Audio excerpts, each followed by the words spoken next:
Hello friends, welcome to Arpita Kannada vlogs.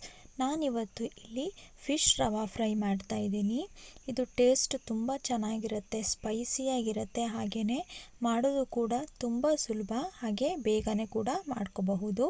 ಬನ್ನಿ ಇವಾಗ fish ರವಾ fry ಹೇಗೆ ಮಾಡೋದು ಅನ್ನೋದನ್ನು ನೋಡ್ತಾ ಹೋಗೋಣ. ಇಲ್ಲಿ ನಾನು ಸುಮಾರು ಅರ್ಧ kg ಆಗುವಷ್ಟು ಫಾರಮ್ ಫಿಶ್ ತೊಗೊಂಡಿದ್ದೀನಿ. ಇದನ್ನು ನೀಟಾಗಿ ಎಲ್ಲ ಕ್ಲೀನ್ ಮಾಡಿಕೊಂಡು ವಾಶ್ ಮಾಡಿಕೊಂಡು ನೀರನ್ನೆಲ್ಲ ಹೋಗೋ ಹಾಗೆ ತೊಳೆದು ಇಟ್ಕೊಂಡಿದ್ದೀನಿ. ಇವಾಗ ಇಲ್ಲಿ ನಾವು ಇದಕ್ಕೆ ಮಸಾಲೆಗಳನ್ನು ಆ್ಯಡ್ ಮಾಡ್ತಾ ಹೋಗೋಣ. ಇಲ್ಲಿ ನಾನು 1/4 ಟೇಬಲ್ ಸ್ಪೂನ್ ಆಗುವಷ್ಟು ಅರಿಶಿಣದ ಪುಡಿಯನ್ನು ಹಾಕ್ಕೊಳ್ತಾ ಇದ್ದೀನಿ. ಹಾಗೆಯೇ ಇಲ್ಲಿ ಸುಮಾರು 2 ಟೇಬಲ್ ಸ್ಪೂನ್ ಆಗುವಷ್ಟು ಅಚ್ಚಕಾರದ ಪುಡಿಯನ್ನು ಹಾಕ್ಕೊಳ್ತಾ ಇದ್ದೀನಿ. ಇದಾದಮೇಲೆ ಇದಕ್ಕೆ ನಾನು ಸುಮಾರು 2 ಟೇಬಲ್ ಸ್ಪೂನ್ ಆಗುವಷ್ಟು ಧನಿಯಾ ಪೌಡರ್ನ ಹಾಕ್ಕೊಳ್ತಾ ಇದ್ದೀನಿ. ಹಾಗೆಯೇ ಇಲ್ಲಿ ನಾನು ನಂತರ ಕಾಳುಮೆಣಸು ಪುಡಿಯನ್ನು ಹಾಕ್ಕೊಳ್ತಾ ಇದ್ದೀನಿ. ಕಾಳುಮೆಣಸು ಪುಡಿಯನ್ನು ನೋಡಿ ಹಾಕ್ಕೊಳ್ಳಿ, ಯಾಕೆಂದರೆ ನಾವಿಲ್ಲಿ ಮೊದಲೇ ಅಚ್ಚಕಾರದ ಪುಡಿಯನ್ನು ಆ್ಯಡ್ ಮಾಡ್ಕೊಳ್ತಾ ಇದ್ದೀವಿ. ಹಾಗಾಗಿ ನಾನಿಲ್ಲಿ ಅರ್ಧ ಟೇಬಲ್ ಸ್ಪೂನಿನಷ್ಟು ಕಾಳುಮೆಣಸು ಪುಡಿಯನ್ನು ಹಾಕ್ಕೊಂಡಿದ್ದೀನಿ. ಹಾಗೆ ಇಲ್ಲಿ ಶುಂಠಿ ಬೆಳ್ಳುಳ್ಳಿ ಪೇಸ್ಟ್ ನಾನು 1.5 ಚಮಚದಷ್ಟು ಹಾಕ್ಕೊಳ್ತಾ ಇದ್ದೀನಿ. ಹಾಗೆಯೇ ಇಲ್ಲಿ ನಾನು ಇನ್ನೊಂದು ಇಂಗ್ರೀಡಿಯೆಂಟ್ ಏನು ಸೇರಿಸ್ತಾ ಇದ್ದೀನಿ ಅಂದರೆ ಚಿಕನ್ ಕಬಾಬ್ ಪೌಡರ್ ಸೇರಿಸ್ತಾ ಇದ್ದೀನಿ. ಚಿಕನ್ ಕಬಾಬ್ ಪೌಡರ್ ಸೇರಿಸೋದ್ರಿಂದ ಫಿಶ್ ಫ್ರೈ ಟೇಸ್ಟು ಇನ್ನೂ ತುಂಬ ಚೆನ್ನಾಗಿ ಬರುತ್ತೆ.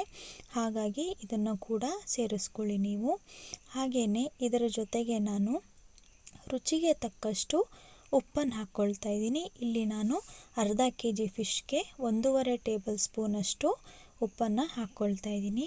ಇದಾದಮೇಲೆ ಇಲ್ಲಿ ನಾನು ಹುಣಸೆ ಹಣ್ಣಿನ ರಸ ಹಾಕ್ಕೊಳ್ತಾ ಇದ್ದೀನಿ. ಹುಣಸೆ ಹಣ್ಣಿನ ರಸ ನಾನಿಲ್ಲಿ ಸುಮಾರು 4 ಟೇಬಲ್ ಸ್ಪೂನಿನಷ್ಟು ತೊಗೊಂಡಿದ್ದೀನಿ. ಹುಣಸೆ ರಸ ತುಂಬ ಜಾಸ್ತಿ ಹಾಕೋಕ್ಕೆ ಹೋಗಬೇಡಿ, ಆವಾಗ ರವೆ ಎಲ್ಲ ಎಣ್ಣೆಲಿ ಹಾಕಿದಾಗ ಬಿಟ್ಕೊಂಡ್ಬಿಡುತ್ತೆ. ಹಾಗಾಗಿ ನೋಡಿ ಮೀಡಿಯಮ್ ಆಗಿ ಹಾಕ್ಕೊಳ್ಳಿ. ಇದನ್ನೆಲ್ಲ ಹಾಕ್ಕೊಂಡು ಚೆನ್ನಾಗಿ ಮಿಕ್ಸ್ ಮಾಡ್ಕೊತಾ ಇದ್ದೀನಿ. ನೀವು ಮಸಾಲೆ ಬೇರೆ ಕಲಿಸ್ಕೊಂಡು ಆಮೇಲೆ ಮಿಕ್ಸ್ ಮಾಡ್ತೀರಾ ಅನ್ನೋ ಹಾಗಿದ್ರೆ ಹಾಗೆ ಕೂಡ ಮಾಡ್ಕೋಬಹುದು. ನೋಡ್ತಾ ಇರ್ಬೋದು, ಇದೆಲ್ಲ ಚೆನ್ನಾಗಿ ಮಿಕ್ಸ್ ಆಗಿದೆ. ಇದನ್ನು ಇವಾಗ ನಾವು ಸುಮಾರು ಅರ್ಧ ಗಂಟೆಗಳ ಕಾಲ ನೆನೆಯೋಕೆ ಬಿಡಬೇಕಾಗತ್ತೆ. ಅರ್ಧ ಗಂಟೆ ಆದಮೇಲೆ ನಾವು ಇದನ್ನು ಫ್ರೈ ಮಾಡ್ಕೋಬೇಕಾಗತ್ತೆ. ಚೆನ್ನಾಗಿ ಫಿಶ್ ನೆನಿಬೇಕು, ಮಸಾಲೆ ಎಲ್ಲ ಹಿಡಿಬೇಕು. ನೋಡ್ತಾ ಇರಬಹುದು, ಇವಾಗ ಅರ್ಧ ಗಂಟೆ ಆಗಿದೆ. ಫಿಶ್ ಚೆನ್ನಾಗಿ ನೆಂದಿದೆ, ಮಸಾಲೆ ಎಲ್ಲ ಹೀರ್ಕೊಂಡಿದೆ. ಇವಾಗ ನಾವು ಫ್ರೈ ಮಾಡೋಣ. ಹಾಗೆಯೇ ಇಲ್ಲಿ ನಾನು 2 ಟೀ ಸ್ಪೂನ್ ರವೆಗೆ 1 ಟೀ ಸ್ಪೂನಷ್ಟು ಕಾರ್ನ್ಫ್ಲೋರ್ ಇದನ್ನು ಹಾಕಿ ಮಿಕ್ಸ್ ಮಾಡಿ ಇಟ್ಕೊಂಡಿದ್ದೀನಿ. ಇವಾಗ ಇದಕ್ಕೆ ನಾವು ಫಿಶ್ನ ರವೆಯ ಕೋಟಿಂಗ್ ಮಾಡಿಕೊಂಡು ರವೆ ಕೋಟ್ ಆಗಿರೋ ಫಿಶ್ನ ಇಲ್ಲಿ, ಆಮೇಲೆ ನಾವಿಲ್ಲಿ ಎಣ್ಣೆಯಲ್ಲಿ ನಾನು ಇಲ್ಲಿ ಸುಮಾರು 3 ಟೇಬಲ್ ಸ್ಪೂನ್ ಆಗುವಷ್ಟು ಎಣ್ಣೆನ ಬಿಸಿ ಮಾಡೋಕ್ಕೆ ಇಟ್ಟಿದ್ದೀನಿ. ಇದಕ್ಕೆ ಫಿಶ್ನ ಹಾಕಿ ಚೆನ್ನಾಗಿ ಬೇಯಿಸೋಣ. ಇಲ್ಲಿ ಮೇಲೆ 1 ಟೇಬಲ್ ಸ್ಪೂನಿನಷ್ಟು ಎಣ್ಣೆಯನ್ನು ಹಾಕ್ಕೊಳ್ತಾ ಇದ್ದೀನಿ. ಇದಾದಮೇಲೆ ಚೆನ್ನಾಗಿ ಒಂದು ಸೈಡ್ ಇದು ಫ್ರೈ ಆದಮೇಲೆ ಇನ್ನೊಂದು ಸೈಡ್ ಕೂಡ ನಾವು ಚೆನ್ನಾಗಿ ಫ್ರೈ ಮಾಡ್ಕೋಬೇಕಾಗತ್ತೆ. 2 ಸೈಡ್ ಇದು ಚೆನ್ನಾಗಿ ಕ್ರಿಸ್ಪ್ ಆಗೋ ಥರ ಇದು ಬೇಯಬೇಕಾಗತ್ತೆ. ಇವಾಗ ಇದಕ್ಕೆ ನಾನು 1 ಎಸಳಷ್ಟು ಬೇವಿನ ಎಲೆಯನ್ನು ಕಟ್ ಮಾಡಿ ಹಾಕ್ತಾ ಇದ್ದೀನಿ. ಹೀಗೆ ಹಾಕೋದ್ರಿಂದ ಟೇಸ್ಟು ಫಿಶ್ದು ತುಂಬ ಚೆನ್ನಾಗಿ ಬರುತ್ತೆ. ಹೀಗೆ ಮಾಡಿ ನೋಡಿ ನೀವು, ಚೆನ್ನಾಗಾಗತ್ತೆ ಟೇಸ್ಟು. ಇದೆಲ್ಲ ಆದಮೇಲೆ ಇದು ಚೆನ್ನಾಗಿ 2 ಕಡೆ ಬೇಯಬೇಕಾಗತ್ತೆ.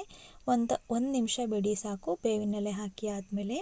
ಇವಾಗ ಇದು ಬೆಂದಿದೆ, ಇದನ್ನು ನಾವು ಬೇರೆ ಒಂದು ಪ್ಲೇಟ್ಗೆ ಟ್ರಾನ್ಸ್ಫರ್ ಮಾಡ್ಕೊಳ್ಳೋಣ. ಹಾಗೆಯೇ ಇದನ್ನು ಸರ್ವ್ ಮಾಡೋಣ. ಇವಾಗ ನೋಡ್ತಾ ಇರ್ಬೋದು ನೀವು, ಫಿಶ್ ಫ್ರೈ ಎಷ್ಟು ಚೆನ್ನಾಗಿ ಬಂದಿದೆ, ತಿನ್ನೋಕ್ಕೂ ಕೂಡ ಅಷ್ಟೇ ರುಚಿಯಾಗಿರುತ್ತೆ. ನೀವು ಮನೆಯಲ್ಲಿ ಒಮ್ಮೆ ಟ್ರೈ ಮಾಡಿ ನೋಡಿ, ಹೇಗೆ ಬಂದಿದೆ ಅಂತ ನನಗೆ ಕಮೆಂಟ್ ಮಾಡಿ ತಿಳಿಸಿ.